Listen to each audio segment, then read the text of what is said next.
ദൈവനാമം മഹത്വപ്പെട്ട ഈ നല്ല ദിവസത്തിനായി ഞാൻ ദൈവത്തെ സ്തുതിക്കുന്നു. ഇന്ന് നമ്മൾ ആൻസർ ചെയ്യുന്ന ചോദ്യം, ദേമാസ് രക്ഷ നഷ്ടപ്പെടുത്തിയോ? ദേമാസിന്റെ രക്ഷ നഷ്ടപ്പെടുമോ? Did Demas lose his salvation? നമുക്കറിയാം, ഗ്രേസ് പീരീഡിൽ, അതായത് കർത്താവ് പൗലോസ് അപ്പോസ്തലനെ വിളിച്ച് വേർതിരിച്ച് ആ നിമിഷം മുതൽ റാപ്ചർ വരെ, സഭയുടെ ഉൽപ്രാവണം വരെയുള്ള കാലഘട്ടത്തിന് ദ ഡിസ്പെൻസേഷൻ ഓഫ് ഗ്രേസ് എന്ന് പറയും, അല്ലെങ്കിൽ കൃപായുഗം എന്ന് പറയും. ഈ കൃപായുഗത്തിൽ ഇതിൻ്റെ മുൻ ഉള്ള യുഗങ്ങളിലെ പോലെ അല്ല. കർത്താവായ യേശുക്രിസ്തു തൻ്റെ ശിഷ്യന്മാരോട് പഠിപ്പിച്ചപ്പോൾ പ്രത്യേകിച്ച് മുന്നറിയിപ്പ് കൊടുത്തു, നിങ്ങൾ അവസാനം വരെ പിടിച്ചു നിൽക്കുന്നവരാണ് രക്ഷിക്കപ്പെടുന്നത്, അല്ലേ? അപ്പൊ രണ്ട് കാര്യത്തിന്റെ അവസാനം വരെ, ഒന്ന് അവരുടെ ജീവിതത്തിന്റെ അവസാനം വരെ മരണത്തോളം വിശ്വസനായിരിക്കുക, അല്ലേ? നമ്മൾ ഓർക്കുന്നുണ്ടോ, നമ്മൾ ജലസ്നാനമൊക്കെ നൽകുമ്പോൾ പൊങ്ങി വരുമ്പോൾ പാസ്റ്റർ പറയുന്നത് എന്തുവാ? അന്ത്യത്തോളം വിശ്വസ്തനായിരിക്കുക, എന്നാൽ ജീവകിരീടം ലഭിക്കുക. അപ്പൊ അവർക്ക് വിശ്വാസം മാത്രമല്ല, അതിൻ്റെ കൂടെ അവസാന നിമിഷം വരെയും എന്ത് ചെയ്യണം? അവർ പിടിച്ചു നിൽക്കണം, പെർസിവർ ചെയ്യണം. പെർസിവറൻസ്, അതായത് എന്ത് പ്രയാസങ്ങളും തടസ്സങ്ങളും വന്നാലും കർത്താവിനെ തള്ളിപ്പറയാതെ അവസാനം വരെ നിൽക്കണം, പാപം ചെയ്യാതെ തെറ്റ് ചെയ്യാതൊക്കെ. പക്ഷേ ഈ കൃപായുഗത്തിൽ അങ്ങനല്ല. പത്രോസ് അപ്പോസ്തലൻ ഈ ചിതറിക്കിടക്കുന്ന ഇസ്രായേലിന്റെ 12 ഗോത്രങ്ങൾക്ക് ലേഖനം എഴുതുമ്പോൾ അതിനകത്ത് എഴുതിയിട്ടുണ്ട്, the end of your faith salvation. അതായത് നിങ്ങളുടെ വിശ്വാസത്തിന്റെ അവസാനം എന്തോ ലഭിക്കും? രക്ഷ. അതാണ് അവരുടെ ആ ഒരു രീതിയിൽ, വിശ്വാസത്തിന്റെ ശോധനയുടെ അവസാനം രക്ഷ. അതേസമയം നമ്മുടെ അങ്ങനല്ല. During the dispensation of grace നാം വിശ്വസിക്കുന്ന മാത്രമേ പരിശുദ്ധാത്മാവ് നമ്മുടെ ഹൃദയത്തിൽ ദാനമായി നൽകുകയും പരിശുദ്ധാത്മാവിന്റെ മുദ്ര അച്ചാരമായിട്ട് നമുക്ക് എന്ത് ചെയ്യുക? ലഭിക്കുക എന്ന് വരെ, ശരീരത്തിന്റെ വീണ്ടെടുപ്പ് വരെ, അതായത് റാപ്ചർ, സഭയുടെ ഉൽപ്രാവണം വരെ ആ മുദ്ര നമ്മുടെ മേൽ കിടക്കുക. അപ്പൊ കഴിഞ്ഞൊരു വീഡിയോയിൽ നമ്മൾ രക്ഷയെക്കുറിച്ച് സംസാരിച്ചപ്പോൾ പ്രീഡെസ്റ്റിനേഷനെ കുറിച്ച് സംസാരിക്കുകയുണ്ടായി. ദൈവം ആരെങ്കിലും ഇങ്ങനെ രക്ഷയ്ക്കായി മുൻ നിയമിക്കുമോ? ഇല്ല, രക്ഷയ്ക്കായി അല്ല മുൻ നിയമിക്കുന്നത്. പക്ഷേ കർത്താവിന്റെ വചനം, അതായത് പൗലോസ് അപ്പോസ്തലനിൽ കൂടി നമുക്ക് ലഭിച്ച ആ ഒരു കൃപായുഗത്തിലെ കൃപയുടെ സുവിശേഷം വിശ്വസിക്കുന്ന മാത്രമേ, അതായത് യേശുക്രിസ്തു എൻ്റെ പാപങ്ങൾക്ക് വേണ്ടി മരിച്ചു, അടക്കപ്പെട്ടു, ഉയർത്തെഴുന്നേറ്റു എന്ന് വിശ്വസിക്കുന്ന മാത്രമേ പരിശുദ്ധാത്മാവിന്റെ മുദ്ര ലഭിക്കുകയും നമ്മളെ റാപ്ചർ, അതായത് സഭയുടെ ഉൽപ്രാവണ ദിവസത്തിന് വേണ്ടി നമ്മളെ മുൻ നിയമിച്ചിരിക്കുക. Price the Lord. അതാണ് നമ്മുടെ ഗ്രേസ് ഗോസ്പൽ അല്ലെങ്കിൽ ഗ്രേസ് പീരീഡിലെ ആ സാൽവേഷന്റെ അഷുറൻസ്. കഴിഞ്ഞ വീഡിയോയിൽ നമ്മൾ ഇങ്ങനെയും പഠിക്കുകയുണ്ടായി, കൊലോസ്യർക്കെഴുതിയ ലേഖനത്തിൽ നിന്ന് ത്രിയേക ദൈവത്തിന്റെ ആ ഒരു റോൾ, ഈ ത്രിയേക ദൈവം ഒരു നല്ല പങ്ക് വഹിക്കുകയാണ് ഓരോ ദൈവമക്കളുടെയും രക്ഷയുടെ ഭദ്രതയ്ക്ക് വേണ്ടി, അല്ലെ? പിതാവ് നമ്മളെ ആദാമിൽ നിന്ന് എടുത്ത് പുത്രന്റെ വെളിച്ചത്തിന്റെ രാജ്യത്തിൽ ആക്കി വെച്ചു, അല്ലെ?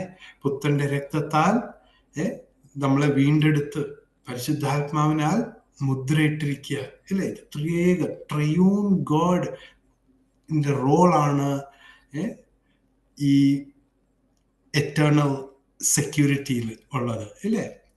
അപ്പൊ ചില വാക്യങ്ങൾ ബൈബിളിൽ ഉണ്ട്. അതായത് ഈ സമയങ്ങളിൽ ഈ റോമർക്കെഴുതിയ ലേഖനം തൊട്ട് ഫിലേമോൻ വരെയുള്ള ഭാഗങ്ങളിൽ തന്നെ ചില വാക്യങ്ങളുണ്ട് നമ്മുടെ ഹൃദയത്തിൽ ഡൗട്ട്സ് ഉണ്ടാക്കും. ഇത് ശരിയാണോ? അതിൽ ഒന്നാണ് ദേമാസിന്റെ വിഷയം. ദേമാസിന്റെ വിഷയം നമ്മൾ 2 തിമോത്തി ചാപ്റ്റർ 4 വേഴ്സ് 10 നമുക്ക് കാണാൻ കഴിയും.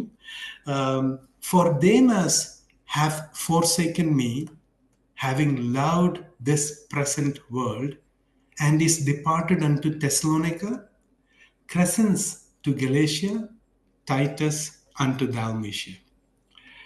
അപ്പൊ ദേമാസ് ഈ ലോകത്തെ സ്നേഹിച്ചിട്ട് എന്നെ വിട്ടു, തെസലോനിക്കയിലേക്കും പോയി, ക്രിസ്തോസ് ഗലാത്യയിലേക്കും തീത്തോസ് ദാൽമേഷ്യയിലേക്ക് പോയി എന്നാണ് ആ വാക്യം. അപ്പോൾ ഈ ഒരു വാക്യം നമ്മൾ കേൾക്കുമ്പോൾ നമ്മൾ ചിന്തിക്കും, അയ്യോ, ദേമാസ് പൗലോസിനോട് കൂടെ നിന്ന് സഹപ്രവർത്തകൻ ഒടുവിൽ കണ്ടില്ലേ, ഈ ലോകത്തെ സ്നേഹിച്ച് പൗലോസിനെ വിട്ട് പോയി എന്ന് പറയുമ്പോൾ ഈവൻ പല ഗ്രേസ് ടീച്ചേഴ്സും പറയുന്നത് ദേമാസ് ഒടുവിൽ, ചിലർ പറയുന്ന ദേമാസ് രക്ഷിക്കപ്പെട്ടേ അല്ലായിരുന്നു, ദേമാസ് ജസ്റ്റ് ആക്ട് ചെയ്യുമായിരുന്നു. ഏതാ? നോ. നമുക്ക് ആ വിഷയത്തെ കുറിച്ച് നമുക്കിന്ന് പഠിക്കാം. ഫിലേമോന്റെ ലേഖനം അത് 23-ാമത്തെ വാക്യം മുതൽ 25-ാമത്തെ വാക്യം വരെ നമ്മൾ വായിക്കുമ്പോൾ അവിടെയും പൗലോസ് അപ്പോസ്തലൻ ഈ ഒരു ലേഖനത്തിൽ പരാമർശിച്ചിട്ടുണ്ട്.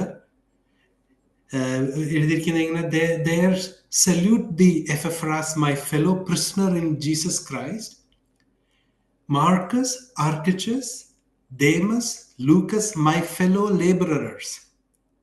The grace of our Lord Jesus Christ be with your spirit. Amen. കൊലോസ്യർക്ക് എഴുതിയ ലേഖനം 4:14 ലൂക്കോസിന് വന്ദനം ചൊല്ലുമ്പോൾ, our dear friend Luke, the doctor, and Demas send greetings എന്ന് കൊലോസ്യരിലെ സഭയ്ക്ക് എഴുതുമ്പോൾ ലൂക്കോസിന്റെയും ദേമാസിന്റെയും വന്ദനത്തെ അറിയിക്കുകയാണ്. അപ്പോൾ ഈ വാക്യങ്ങൾ നമുക്ക് മനസ്സിലാകും, പൗലോസ് അപ്പോസ്തലനോട് കൂടെ അധ്വാനിച്ച്, അതായത് കർത്താവിന് വേണ്ടി അധ്വാനിച്ച ഒരു സഹബദ്ധനാണ്, സഹപ്രവർത്തകനാണ് ദേമാസ്. അപ്പോൾ നിശ്ചയമായി പൗലോസ് അപ്പോസ്തലന്റെ സുവിശേഷം കേട്ട് വിശ്വസിച്ചൊരു വ്യക്തിയാണ്. ദേമാസ് എന്ന വാക്ക്, ആ ഒരു പേര് വളരെ ഫേമസ് പേരായിരുന്നു, വളരെ സാധാരണ, വളരെ കോമൺ പേരായിരുന്നു ആ ഇടങ്ങളിൽ. ദിമിത്രിയോസ് എന്ന വാക്കിന്റെ ഒരു ഷോർട്ട് ഫോമുമാ ദേമാസ്. നമ്മൾ ആ വാക്യത്തിൽ നമ്മൾ മുന്നോട്ട് വായിക്കുമ്പോൾ, in his love for the world, അതായത് ഈ ലോകത്തെ സ്നേഹിച്ചു എന്ന ആ ഒരു വാക്ക്, അതിന് ഗ്രീക്കിൽ ഉപയോഗിച്ചിരിക്കുന്ന പദം അഗപ്പേ എന്നുള്ള റൂട്ട് പദം, മൂലഭാഷ അഗപ്പേ എന്നുള്ള സ്നേഹത്തിന് ഉപയോഗിക്കുന്ന വാക്കാണ് ഉപയോഗിച്ചിരിക്കുന്നത്. നമുക്ക് അതിനെക്കുറിച്ച് അല്പം കൂടെ ചർച്ച ചെയ്യാം. ഈ വാക്കിന് ടു ടേക്ക് പ്ലഷർ, അതായത് അഗപ്പേ എന്ന വാക്കിന് to take pleasure in, long for, to love, ഇങ്ങനൊക്കെ പല അർത്ഥങ്ങളുണ്ട്. എന്നാൽ ഇൻ ക്രിസ്ത്യാനിറ്റി, ബൈബിളിൽ അഗപ്പേ എന്ന വാക്ക് ഉപയോഗിച്ചിരിക്കുന്നത് the highest form of love, അതായത് ഒരു സാക്രിഫിഷ്യൽ ലവ്, അതായത് ത്യാഗപൂർവമുള്ള ഒരു സ്നേഹം. ഇത് ദൈവം മനുഷ്യരോട് കാണിച്ച സ്നേഹവും ദൈവം മനുഷ്യന് കാണിച്ച സ്നേഹത്തിന് പകരമായിട്ട്, നന്ദി സൂചകമായിട്ട് മനുഷ്യൻ ദൈവത്തോട് കാണിക്കുന്ന സ്നേഹത്തിനും ഉപയോഗിച്ചിരിക്കുന്ന വാക്കാ അഗപ്പേ എന്നുള്ള വാക്ക്. അത് നമ്മൾ മനസ്സിലാക്കണം. പലർ പറയും ഇംഗ്ലീഷ് ബൈബിളിൽ, കിങ് ജെയിംസ് ബൈബിൾ ഒരു ഫൈനൽ ബൈബിളാണ്, അത് ജസ്റ്റ് വായിച്ചാൽ മാത്രം മതി, അത് പറയുന്നത് പോലെ പോയാൽ മതി. പക്ഷേ ഉള്ളൊരു കുഴപ്പം എന്ന് പറഞ്ഞാൽ, ഇത് ഗ്രീക്കിൽ ന്യൂ ടെസ്റ്റ്മെന്റ് എഴുതിയിരിക്കുന്നത് കൊണ്ട് ഇപ്പൊ ഇംഗ്ലീഷിൽ ലവ്, സ്നേഹം എന്ന ഒരൊറ്റ വാക്കിന് ഗ്രീക്കിൽ 7-8 വാക്കുണ്ട്, വ്യത്യസ്തമായ വാക്കുകൾ. അതിൻ്റെ അർത്ഥം പല പല ടൈപ്പിലെ സ്നേഹങ്ങളാണ്. പക്ഷെ ഇംഗ്ലീഷിൽ വരുമ്പോൾ ലവ് എന്ന് മാത്രമേ ഉള്ളൂ. അതുകൊണ്ട് ഇമ്പോർട്ടൻ്റ് ആണ് നമ്മൾ പ്രത്യേകിച്ച് നമുക്ക് ഒത്തിരി ടെക്നോളജീസ് ഇപ്പോൾ അവൈലബിൾ ആയതുകൊണ്ട് ഓൺലൈൻ റിസോഴ്സസ് BibleHub.com എന്നുള്ള വെബ്സൈറ്റിൽ നമ്മൾ സെർച്ച് ചെയ്താൽ താഴോട്ട് നമ്മൾ സ്ക്രോൾ ചെയ്തു പോയാൽ ഓരോ വാക്കിൻ്റെയും ഗ്രീക്ക് വേർഡ്സും അതിൻ്റെ മീനിങ്സും ഒക്കെ ഉണ്ട്. അപ്പം തന്നെ അല്ല സ്ട്രോങ്സ് ഡിക്ഷണറി വരെയും ഇപ്പോഴെല്ലാം ഓൺലൈനിൽ ഫ്രീ ആയിട്ടുള്ളത് കൊണ്ട് നമ്മൾ സ്റ്റഡി ചെയ്താൽ നമുക്ക് മനസ്സിലാകും ഏത് ടൈപ്പിലെ അർത്ഥങ്ങളാണ് ഓരോ വാക്കിൻ്റെയും പിറകിൽ ഉപയോഗിച്ചിരിക്കുന്നത്. അപ്പോൾ അഗപ്പെ എന്ന ആ വാക്കിൻ്റെ അർത്ഥം ദൈവം മനുഷ്യനോട് കാണിച്ച നിസ്വാർത്ഥമായ സ്നേഹവും ദൈവത്തിൻ്റെ ആ കൃപ അനുഭവിച്ച വ്യക്തി തിരിച്ച് ദൈവത്തിന് കാണിക്കുന്ന ആ നന്ദി സൂചകമായ ഒരു സ്നേഹത്തിനും അഗപ്പെ എന്നുള്ള വാക്ക് ഉപയോഗിച്ചിട്ടുണ്ട്. ഒരു സാക്രിഫിഷ്യൽ ലവ്, നിസ്വാർത്ഥമായ സ്നേഹമാണ്. നമുക്ക് മുന്നോട്ട് പോകാം. ഗ്രീക്കിൽ മറ്റ് പല വാക്കുകളുണ്ട് സ്നേഹത്തിന് വേണ്ടി. ഇറോസ്, ഒരു റൊമാൻറ്റിക് ഇൻ നേച്ചർ. ഫീലിയ എന്ന് വെച്ചാൽ കൂട്ടുകാർ തമ്മിലുള്ള ആ ഒരു സ്നേഹ, സുഹൃത്തുക്കൾ തമ്മിലുള്ള ബന്ധം. ലൂഡോസ് എന്ന് വെച്ചാൽ കൊച്ചു പിള്ളേർ, ചിൽഡ്രൻ പ്ലേയിങ്, പ്ലേഫുൾ ചിൽഡ്രൻ, അവരുടെ മധ്യയുള്ള ആ ഒരു തമ്മിലുള്ള ഒരു സ്നേഹം. സ്റ്റോർഗെ എന്ന് വെച്ചാൽ the natural love for family members. ഫെലൂഷ്യ എന്ന് വെച്ചാൽ സെൽഫ് ലവ്, സ്വയസ്നേഹം. സെനിയ എന്ന് വെച്ചാൽ ഹോസ്പിറ്റാലിറ്റി, അല്ലെങ്കിൽ ഗസ്റ്റ് ആയിട്ട് അതിഥികൾ നമ്മുടെ ഭവനങ്ങളിൽ വരുമ്പോൾ നമ്മൾ കാണിക്കുന്ന ആ ഒരു സ്നേഹത്തിനാണ് പറയുന്നത് സ്നേഹം. അപ്പൊ പല വേർഡ്സ് ഉണ്ട് ടു ഡിസ്ക്രൈബ് ലവ്. പക്ഷേ പൗലോസ് അപ്പോസ്തലൻ ഉപയോഗിച്ച ഏത് വാക്കാണ്? അതോ ലോകത്തെ സ്നേഹിച്ചു എന്ന് പറയുമ്പോൾ ഒരു തെറ്റായ, ഒരു നെഗറ്റീവായ ഒരു രീതിയിൽ സ്നേഹത്തിലാവാൻ ഈ ലോകത്തെ വിട്ടുപോയ പൗലോസിനെ വിട്ടുപോയെങ്കിൽ ഒന്നിൽ ഇറോസോ അല്ലെങ്കിൽ ഫിലൂഷ്യയോ സെൽഫ് ലവോ അങ്ങനത്തെ വാക്കുകൾ ആയിരുന്നു ഉപയോഗിക്കേണ്ടത്. പക്ഷെ പൗലോസ് ഉപയോഗിച്ച ഏത് വാക്കാ? The selfless love, sacrificial love, അഗപ്പെ എന്നുള്ളൊരു വാക്കാണ് ഉപയോഗിച്ചിരിക്കുന്നത്. ഇതേ വാക്ക് പുതിയ നിയമത്തിൽ പലയിടങ്ങളിൽ നമുക്ക് കാണാൻ കഴിയും.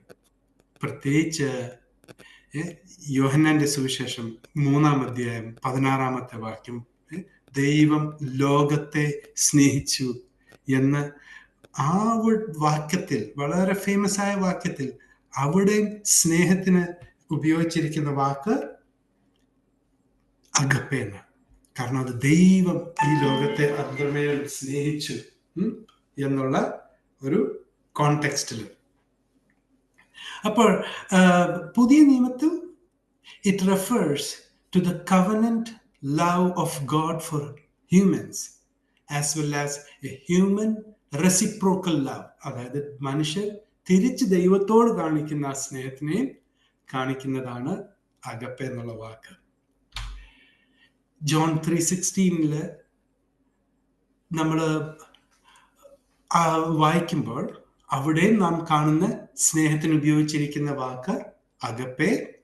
പിന്നെ അടുത്തൊരു വാക്ക് നമ്മൾ പഠിക്കേണ്ടത് ലോകം. ജോൺ 3:16 ലോകത്തിന്, അതായത് ലോകത്തെ സ്നേഹിച്ചു, ആ ലോകം എന്നുള്ള വാക്കിന് കോസ്മോസ് എന്നുള്ള വേർഡാണ് യൂസ് ചെയ്തിരിക്കുന്നത്.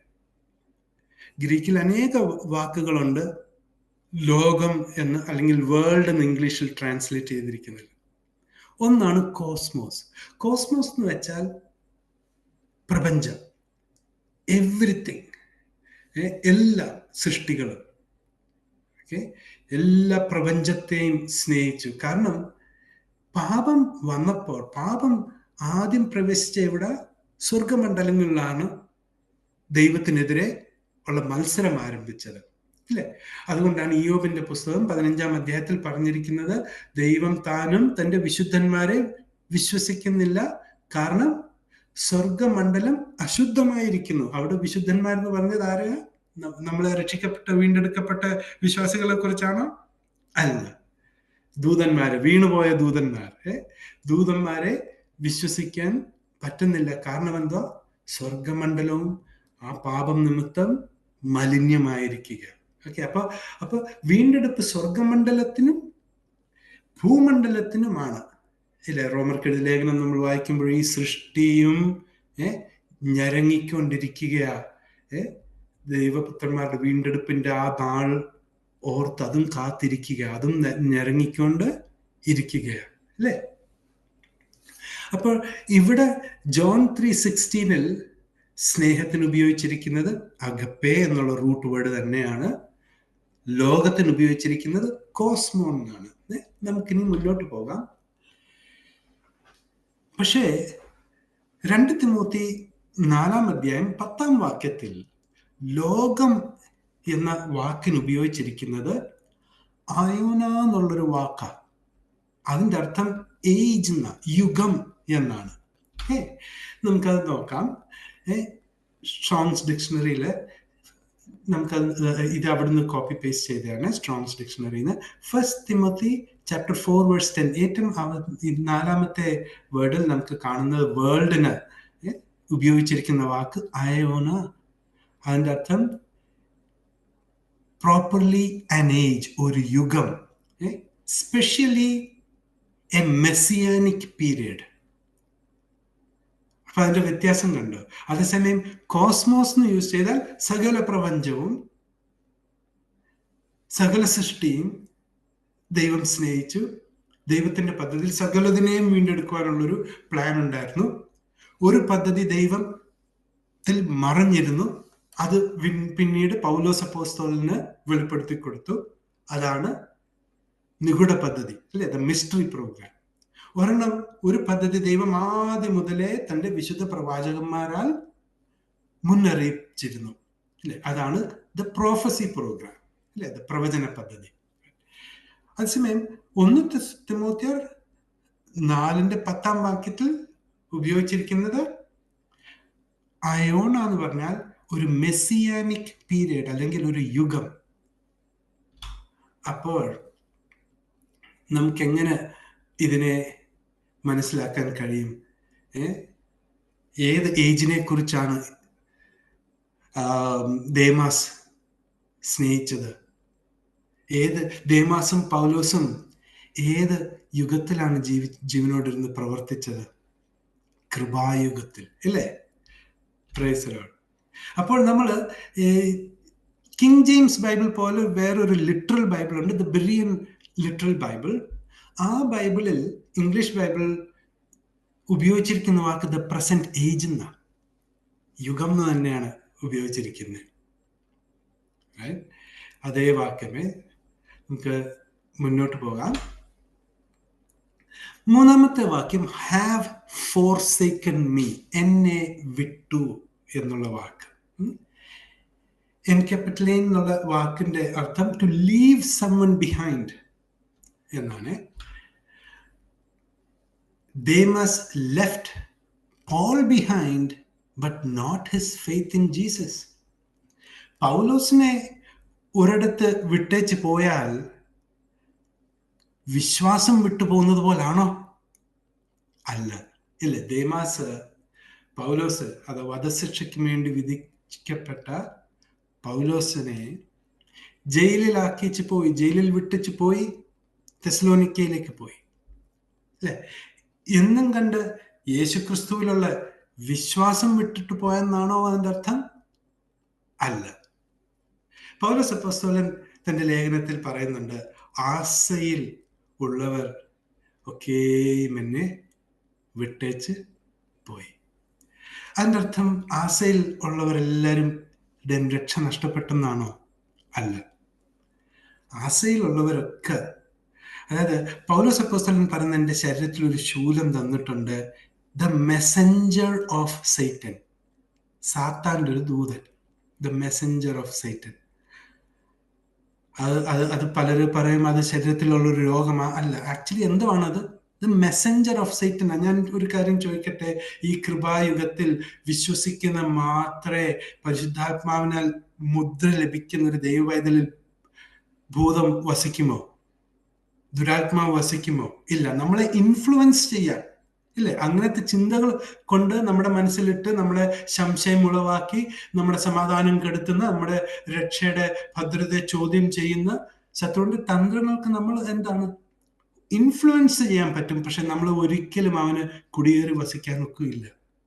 Price the Lord.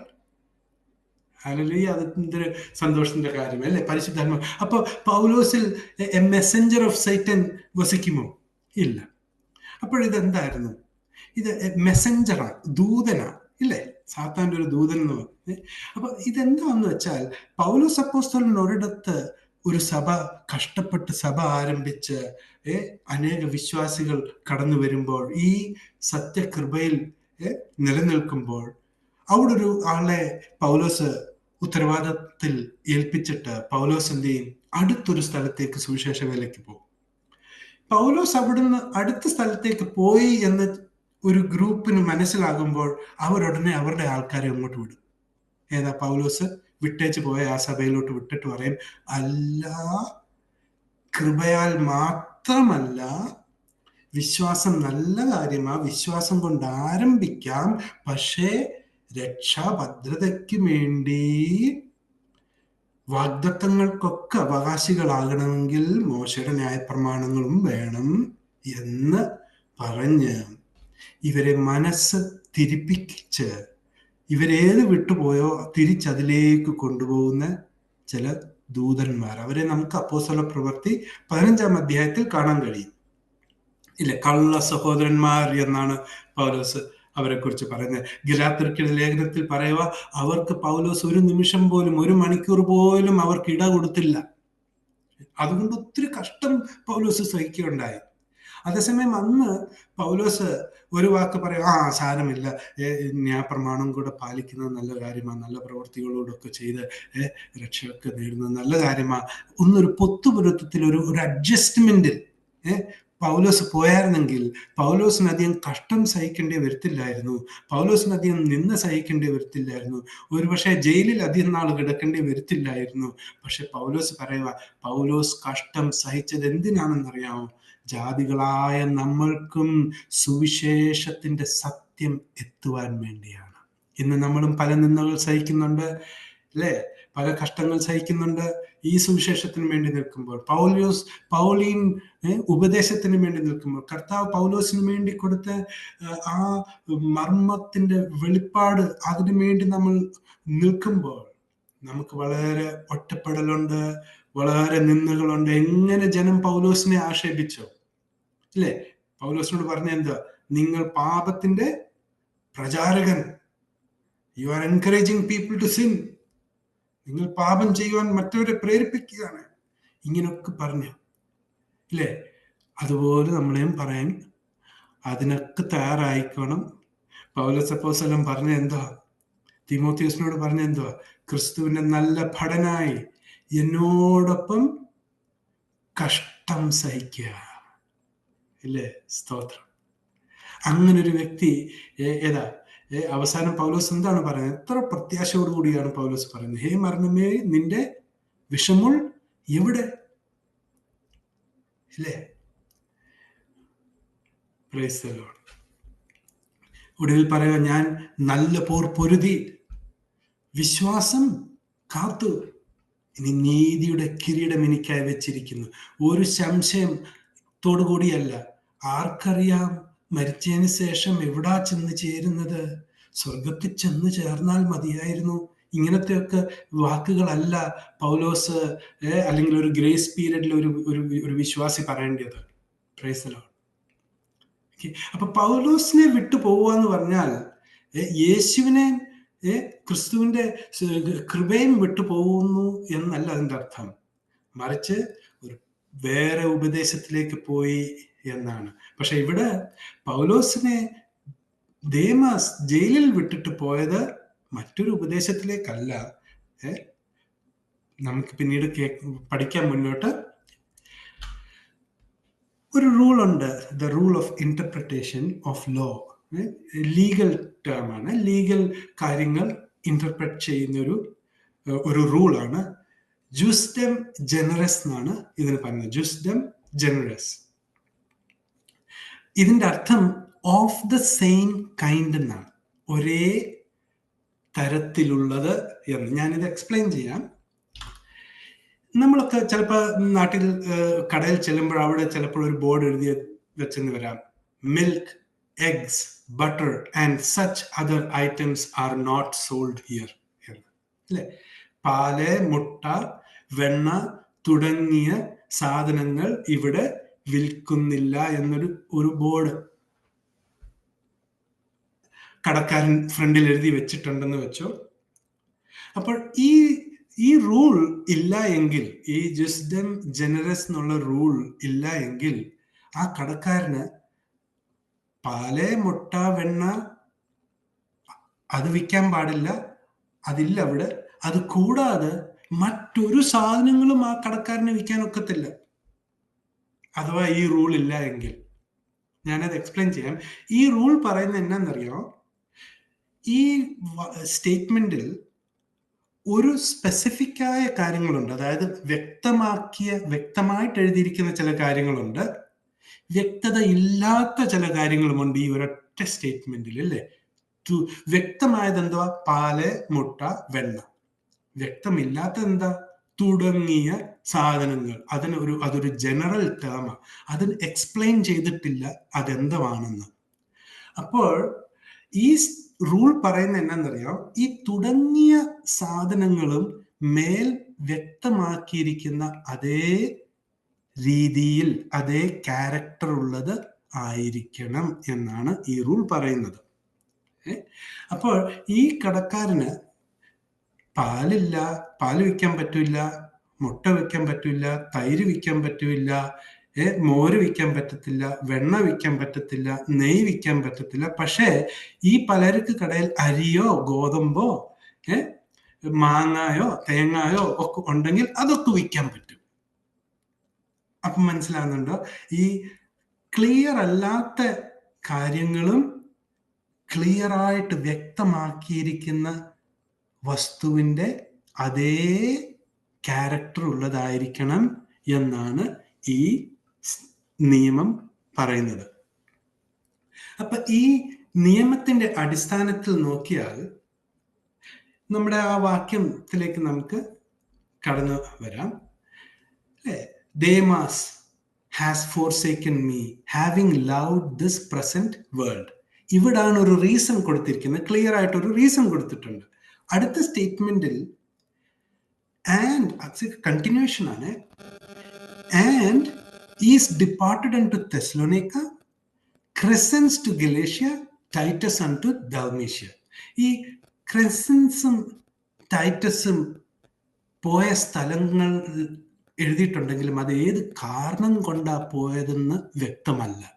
അപ്പോൾ ഇങ്ങനത്തെ ഒരു സ്റ്റേറ്റ്മെന്റിൽ ആ റൂൾ യൂസ് ചെയ്യുമ്പോൾ ഏത് കാരണം കൊണ്ടാ ദേമാസ് തെസ്സലോനിക്കായി പോയത്, അതേ കാരണം കൊണ്ടാണ് ക്രെസൻസ് ഗലാറ്റിയയിലും തീത്തോസ് ദൽമേഷ്യയിലും പോയത് എന്നാണ് വരുന്നത്. പക്ഷെ നമുക്ക് അറിയാം, അതിൻ്റെ അടിസ്ഥാനത്തിൽ നോക്കിയാൽ അഥവാ ദേമാസ് വിശ്വാസം ത്യജിച്ച് പൗലോസിന്റെ ഉപദേശവും വിട്ട് പൗലോസും കളഞ്ഞ് അഥവാ തെസ്സലോനിക്കയിൽ ഒരു പാപ ജീവിതം നയിക്കാൻ വേണ്ടി പോയെങ്കിൽ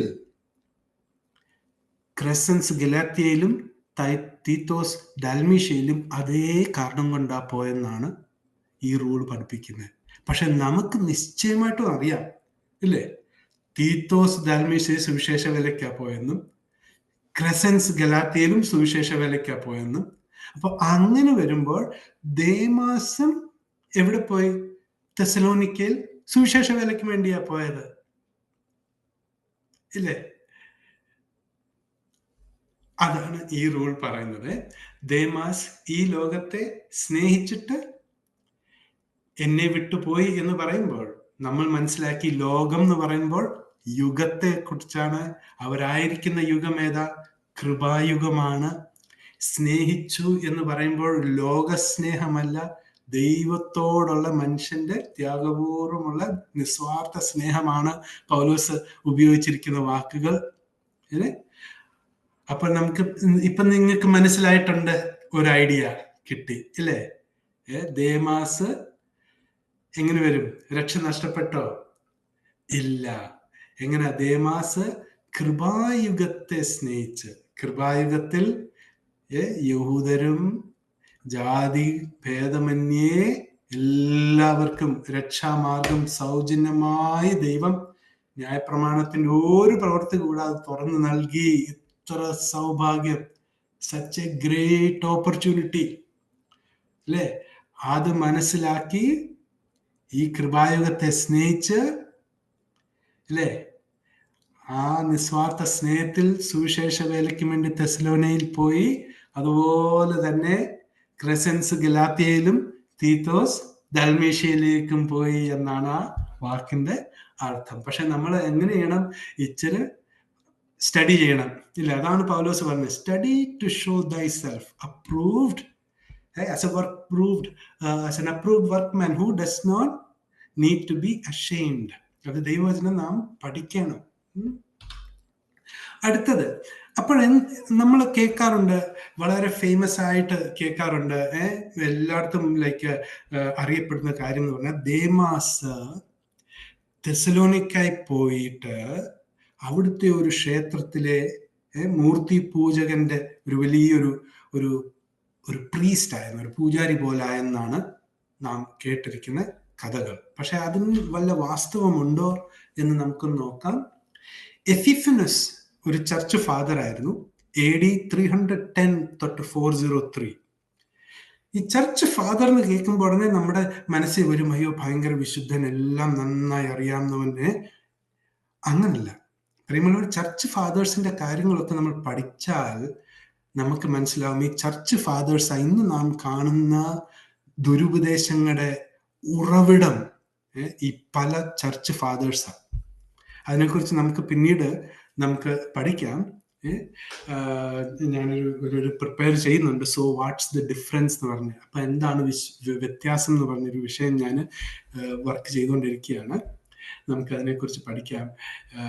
അപ്പൊ ഈ എപ്പിഫനിയോസ് എന്ന് പറഞ്ഞ ഈ ചർച്ച് ഫാദർ AD 310 to 403 വരെ ജീവനോടിരുന്ന് പല റൈറ്റിങ്സ് എഴുതിയിട്ടുണ്ട്. അതിൽ ഒരു റൈറ്റിംഗ് എഴുതിയിട്ടുണ്ട്, ദേമാസ് ആദ്യ കാലഘട്ടത്തിലെ ഒരു വിശ്വാസ ത്യാഗിയായിരുന്നു എന്ന് എഴുതിയിട്ടുണ്ട്. അപ്പൊ നമ്മൾ നോക്കണം ഏത് സമയത്താണ് എഴുതുന്നത്. 310 കുറഞ്ഞ, അതായത് ഒരു ദേമാസിന് 200 വർഷത്തിന് ശേഷമാണ് ദേമാസിനെ കുറിച്ച് ഇങ്ങനെ എഴുതുന്നത്. ഓക്കെ.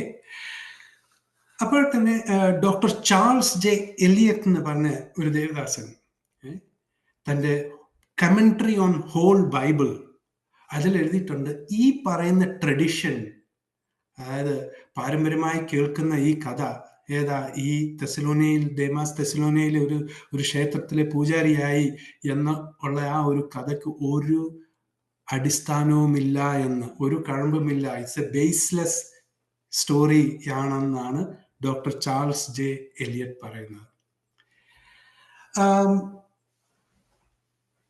പക്ഷെ അങ്ങനെ ഒരു കാര്യം പറയുകയുണ്ടായി,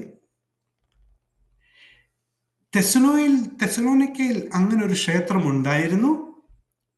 അവിടെ ഒരു പൂജാരി, വളരെ ഫേമസ് ആയ ഒരു പൂജാരിയും ഉണ്ടായിരുന്നു. ആ പൂജാരിയുടെ പേര് ദെമിത്രിയോസ് എന്നായിരുന്നു. പക്ഷേ ആ പൂജാരി AD 290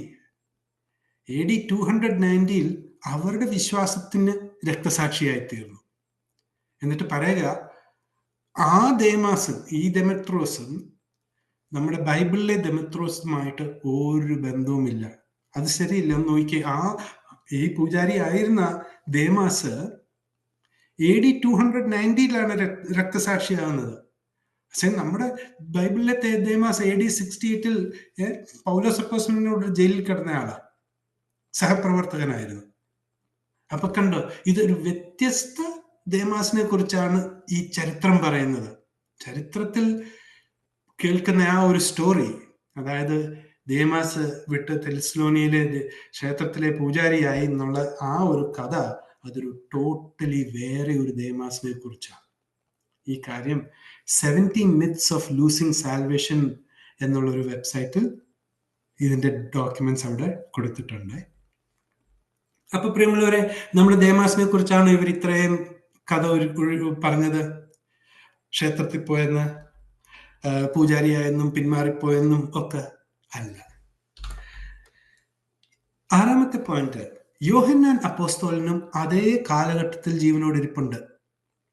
ഓക്കെ, അതേ കാലഘട്ടത്തിൽ യോഹന്നാൻ അപ്പോസ്തലൻ ജീവനോട് ഇരിപ്പുണ്ട്.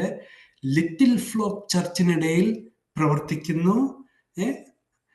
അതായത് 12 അപ്പോസ്തലന്മാർ അവരുടെ ഇടയിൽ പ്രവർത്തിക്കുന്നു. അവർക്ക് ലേഖനങ്ങൾ എഴുതുന്നു. അവർക്ക് ലേഖനം എഴുതുമ്പോൾ യോഹന്നാന്റെ 3ാമത്തെ ലേഖനം അതിന്റെ 1ാം അധ്യായം, അതിനൊരു അധ്യായമേ ഉള്ളൂ, അതിന്റെ 12ാമത്തെ വാക്യത്തിൽ ഒരു വാക്യം ഇങ്ങനെ എഴുതുന്നുണ്ട്: Demetrius has good report of all men and of the truth it self.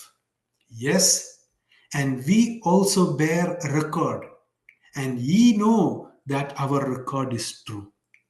ഇത് മലയാളത്തിൽ എഴുതിക്കുന്ന ദേമാസിനെ കുറിച്ചുള്ള എല്ലാവരാലും സത്യത്താൽ തന്നെയും സാക്ഷ്യം ലഭിച്ചിട്ടുണ്ട് എന്ന്. നമ്മൾ മുമ്പ് പഠിച്ചു. ദേമാസ് എന്നുള്ള വാക്ക് ദെമത്രിയോസിന്റെ ഷോർട്ട് ഫോമാണ്, അതിന്റെ ചുരുക്കപ്പേരാ.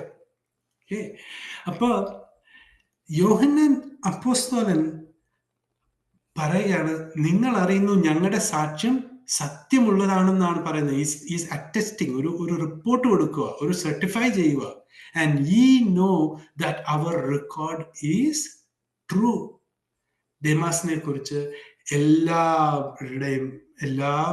വ്യക്തിയുടെയും ഇടയിൽ ഒരു നല്ല സാക്ഷ്യമുണ്ട്.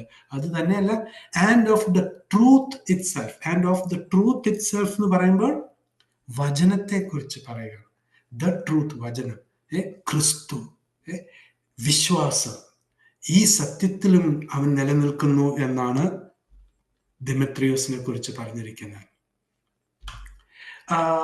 ദേമാസിനെ കുറിച്ച് വില്യം ബാർക്ലേ, ഒരു വളരെ പ്രശസ്തനായ സ്കോട്ടിഷ് ബൈബിൾ പണ്ഡിതനാണ്. അങ്ങേര് ഒത്തിരി പുസ്തകങ്ങൾ എഴുതിയിട്ടുണ്ട്. അതിൽ ഒരെണ്ണമാണ് കമന്ററി ഓൺ ബൈബിൾ ന്യൂ ടെസ്റ്റ്മെന്റിനെ കുറിച്ച്. അത് നമുക്ക് ആമസോണിൽ വാങ്ങാനൊക്കെ കിട്ടും കേട്ടോ. അതായത് വളരെ നല്ല ഇൻഫോർമേറ്റീവ് ഇതാണ്. അവിടെ എഴുതിയിട്ടുണ്ട്, വില്യം ബാർക്ലി പറയുന്നത്, ഈ യോഹന്നാൻ അപ്പോസ്തലൻ പറഞ്ഞ ദെമത്രിയോസും പൗലോസ് അപ്പോസ്തലനോട് കൂടെ ആയിരുന്ന ദെമത്രിയോസും ഒരേ ആള് തന്നെയാണ് എന്നാണ് പുള്ളിക്കാരൻ വ്യക്തമാക്കുന്നത്. അപ്പോൾ പ്രിയമുള്ളവരെ, ഒരു ചോദ്യം, ദേമാസിന്റെ രക്ഷ നഷ്ടമായോ? ഇല്ല, ഒരിക്കലും ആയില്ല, അല്ലേ? ഈ അടിസ്ഥാനങ്ങൾ, ഈ നമ്മൾ വായിച്ച ബൈബിൾ അടിസ്ഥാനങ്ങളും അതിന്റെ വെളിച്ചത്തിൽ ദേമാസിന്റെ രക്ഷ ഒരിക്കലും നഷ്ടമായില്ല. ദേമാസ് അപ്പോഴെന്താണ് ആക്ച്വലി നടന്നത്? അവിടെ നടന്നത്, ദേമാസ് കൃപായുഗത്തെ സ്നേഹിച്ച് രക്ഷ എല്ലാവർക്കും സൗജന്യമായി ലഭിക്കുന്നു, ഈ നല്ല കാലത്തെ സ്നേഹിച്ച്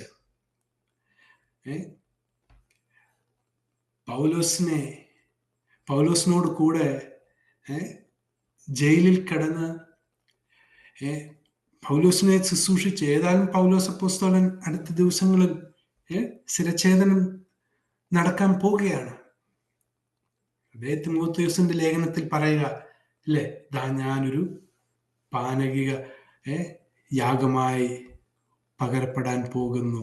തിമോഥെയോസിനോട് പറയാം, നീ വേഗം വരണം, മർക്കോസിനെയും കൂട്ടിക്കൊണ്ടുവരണം, അല്ലേ? അപ്പൊ ആ ഒരു പൗലോസിന് അറിയാമായിരുന്നു ഇനിയും അധികം സമയമില്ല എന്ന്.